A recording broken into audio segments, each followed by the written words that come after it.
Hello friends, this is Rahul. Welcome to my YouTube channel Vats. तो अभी हम मिडीवल इंडियन हिस्ट्री पढ़ रहे हैं, मध्यकालीन भारत का इतिहास। ठीक है, तो अभी पिछले वीडियो में हमने गुलाम वंश ख़त्म कर लिया था। गुलाम वंश तक की पढ़ाई हमने पूरी कर ली है। आज हम स्टार्ट करेंगे खिलजी डायनेस्टी, खिलजी वंश। ठीक है, क्या स्टार्ट करेंगे? खिलजी वंश।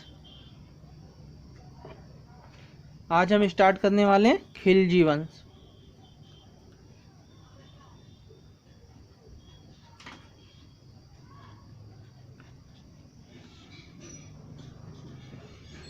खिलजी डायनेस्टी।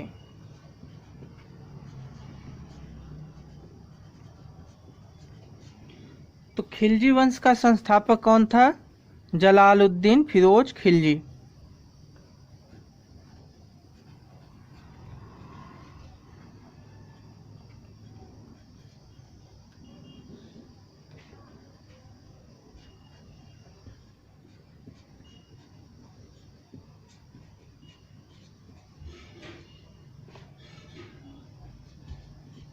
ठीक है, जलालुद्दीन फिरोज खिलजी खिलजी वंश का संस्थापक था।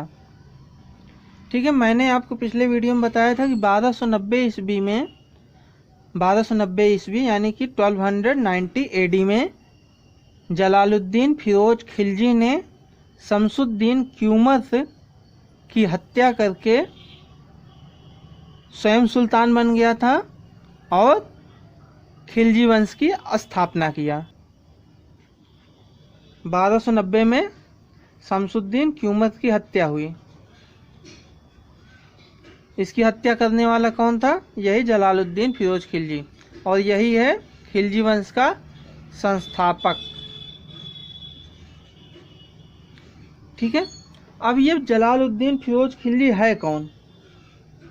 असल में ये गैर तुर्क जात थी। ठीक है, ये इसके पहले के जितने शासक आए थे सब तुर्क थे, और सरदार जो होते थे वो भी तुर्क ही होते थे।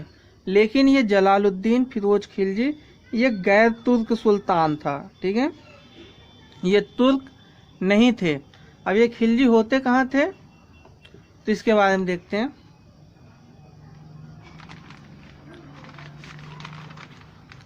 खिलजी असल में अफगानिस्तान में एक नदी है, हेलमंद नदी। ठीक है, कौन सी नदी? हेलमंद।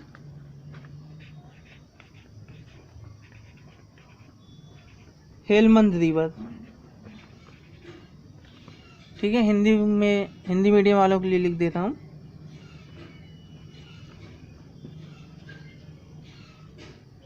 हेलमंद नदी।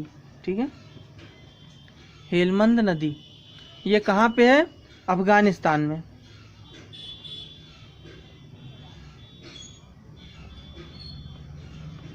ठीक है, ये अफगानिस्तान में एक नदी बहती है, हेलमंद नदी।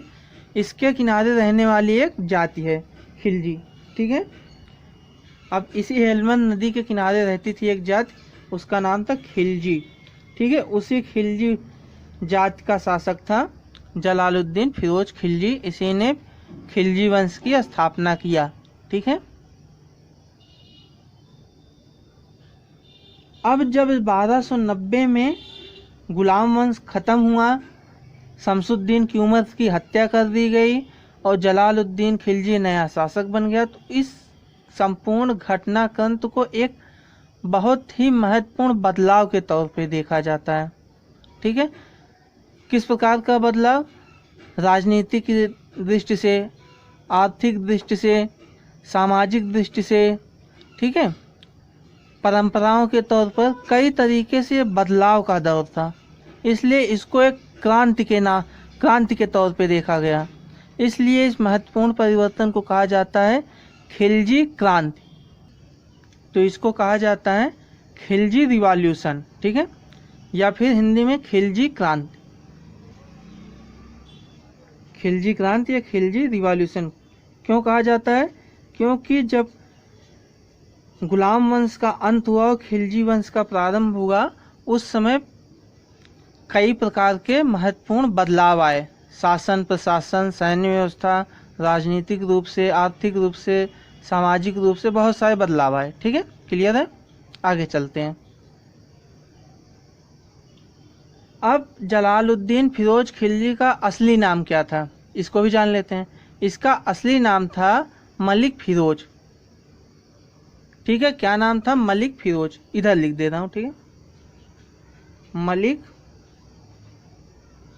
फिरोज। इंग्लिश में भी लिख रहा हूँ, नोट कर लीजिए, मलिक फिरोज। ओके, ये कौन था? जलालुद्दीन फिरोज खिलजी का असली नाम था मलिक फिरोज। ओके,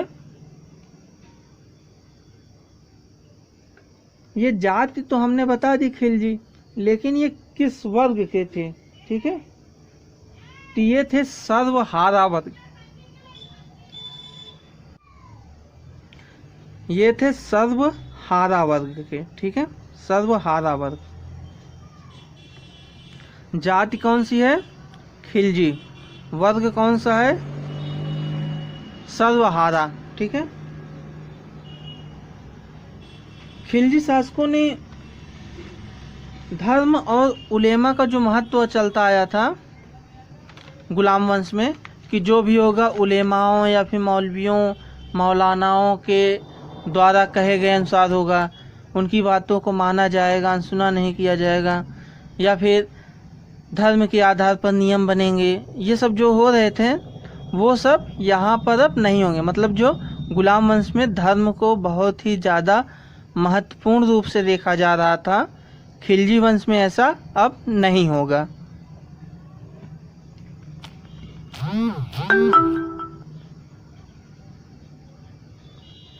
खिलजी वंश में धर्म और उलेमा का महत्व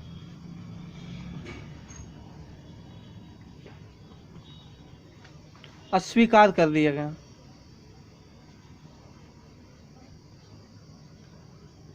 ये बहुत ही महत्वपूर्ण पॉइंट है, महत्व अस्वीकार किया गया।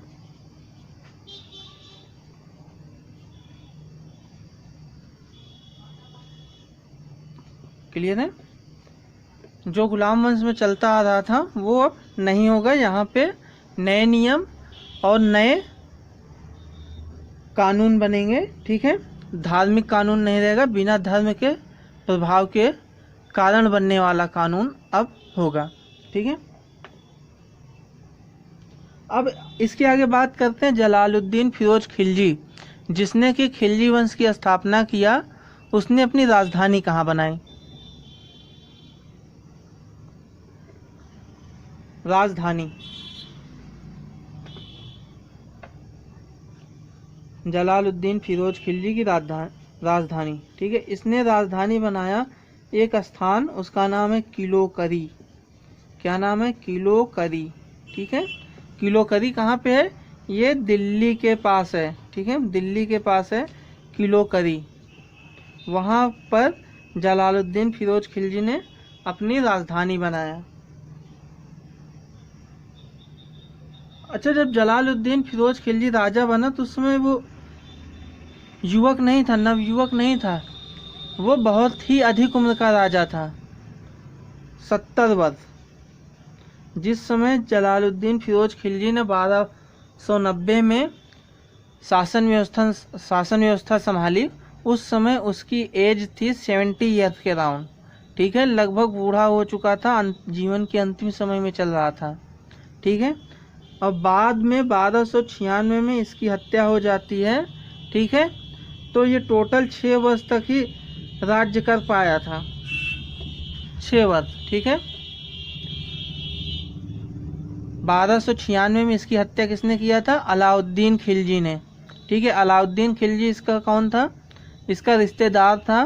कैसा रिश्ता था इसके साथ? ये जलालुद्दीन फिरोज खिलजी का भतीजा था। ठीक है,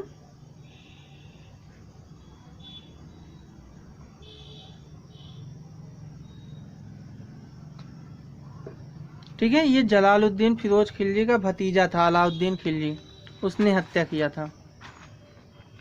अच्छा, भतीजा के साथ साथ एक और चीज़ था, दामाद भी था इसका। जलालुद्दीन खिलजी का दामाद और भतीजा कौन? अलाउद्दीन खिलजी। ठीक है, अच्छा, अभी अलाउद्दीन खिलजी पे ना जाके उसके थोड़ा पहले आते हैं। कुछ और भी काम उसने किया था। उसने राजधानी दिल्ली के पास जो किलोकरी बनाया था, वहाँ पर वो तुरंत नहीं गया था। जब शासन व्यवस्था संभाली थी 1290 में, तब नहीं गया। वो गया था करीब 1291 में, ठीक है, मतलब 1291 में, 1291 में गया, और 1 साल तक वो अपनी राजधानी में प्रवेश ही नहीं किया था। हालांकि राज्याभिषेक जो उसका हुआ था वो 1290 में ही हो गया था, ठीक है। 1290 में जलालुद्दीन फिरोज खिलजी का राज्याभिषेक हो गया था, लेकिन उसने किलोकरी यानी कि उसकी राजधानी में उसने प्रवेश किया 1291 में, ठीक है। 1290 में इसने शासन व्यवस्था संभाली, 1291 में ये अपनी राजधानी में प्रवेश किया, लेकिन इसके पहले ही 1290 में जलालुद्दीन फिरोज खिलजी ने एक विद्रोह दबाया था, जो कि विद्रोह किया गया था मलिक छज्जू के द्वारा, और ये कड़ा मानिकपुर का सूबेदार था, ठीक है। इसका विद्रोह दबा दिया था 1290 में जलालुद्दीन फिरोज खिलजी ने। जलालुद्दीन फिरोज खिलजी ने अपने पुत्रों को कुछ उपाधियां दी थी, वो उपाधियां मैं बता दे रहा हूं, ठीक है। इसने अपने पुत्रों को उपाधियां दी अरकली खां और कद्र खां।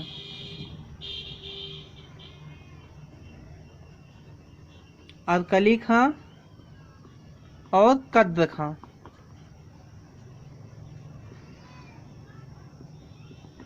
ठीक है। ये किसने दिया था? जलालुद्दीन खिलजी ने अपने पुत्रों को उपाधि दिया था, ठीक है। इसके बाद अपने भतीजे और दामाद यानी कि अभी जो मैंने बताया अभी अलाउद्दीन खिलजी को इसने भेज दिया देवगिरी पर, ठीक है। कहाँ भेजा? देवगिरी।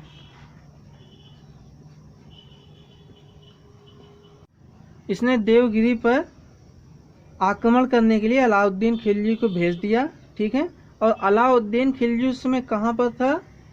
ये कड़ा का इक्तादार था, ठीक है। इक्तादार या सूबेदार, ठीक है। इक्तादार कहना ज़्यादा सही होगा, ठीक है, सूबेदार नहीं, इक्तादार, ठीक है। इक्तादार था और रक्षा मंत्री भी था वहाँ का। कौन? अलाउद्दीन खिलजी, ठीक है। अलाउद्दीन खिलजी ये कड़ा का इक्तादार और रक्षा मंत्री दोनों था अलाउद्दीन, ठीक है। अलाउद्दीन खिलजी। तो जलालुद्दीन खिलजी ने अलाउद्दीन खिलजी को देवगिरी पर आक्रमण करने के लिए भेजा, और ये यहाँ पर गया और इसने देवगिरी को जीत लिया, और जीतने के साथ साथ पैसा भी बहुत मिला, धन मनी, ठीक है, धन मिला इसको। लेकिन धन जब इसको अपार धन मिला तो इसके मन में आया क्यों ना मैं किसी और की गुलामी करूं, मैं स्वयं क्यों ना सुल्तान हो जाऊं। फिर तो इसलिए इसने जलालुद्दीन खिलजी को कुछ बताया ही नहीं, ठीक है। फिर उसके बाद जब जलालुद्दीन खिलजी अलाउद्दीन खिलजी की सफलता से प्रसन्न होकर उससे मिलने की ओर चल पड़े, ठीक है।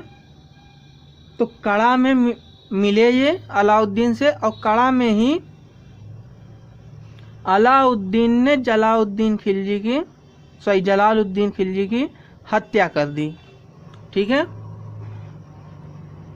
कहाँ पे? कड़ा में। ये कहाँ पड़ता है?